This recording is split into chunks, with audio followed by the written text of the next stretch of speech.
भयानक झालेला आहे. तासा 2 तासामध्ये जवळपास 200 मिलीचा पाऊस पडलेला आहे इकडं. आणि खरीपित्रे एक काहीच राहिलेलं नाही, पण जवळपास 30 ते 40% गावांना पाण्यानं वेढा दिलेला आहे. लोकांच्या वस्तीवर लोक अडकले. एनडीआरएफसाठी आम्ही फोन केला होता, एकनाथ भाऊंनाही मी फोन केला होता. आपल्या कृपेनं ते हेलिकॉप्टर पाठवलं, पण 2 खेपा झाल्यानंतर पुन्हा पाऊस सुरू झाला की ते बंद पडलं. मग कलेक्टर साहेबांनाही सांगितलं होतं की एनडीआरएफच्या टीम सोलापूरकडच्याही मागवा आणि आपल्या पुण्याच्याही थोड्या मागवा, कारण इथं गरज आहे अर्जंट. तर साहेब तेवढी मदत पाहिजे की आता शेतकऱ्यांची हा त्या ठिकाणी इमर्जन्सी, कारण आता सध्या पाऊस चालू आहे साहेब, इथं आता पाऊस चालू आहे. तो एक मुद्दा. आणि दुसरा मुद्दा सर, आता आपल्या ज्या आपण ज्यावेळेस मागचं 2022 नंतर एनडीआरएफच्या नियमाप्रमाणे जे शेतकऱ्यांना आपण हे नुकसान भरपाई देत होतो, तर ते काहीतरी आता क्षेत्र कमी केले. ते एक लोकांची मागणी ओरड आहे.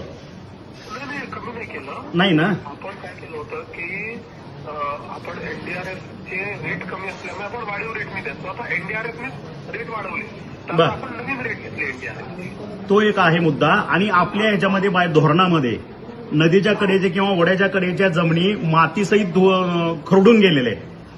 त्या बाबतीत अजून धोरण नाही, तर धोरण एक ठरवावं लागेल, कारण प्रचंड नुकसान आहे शेतकऱ्यांचं.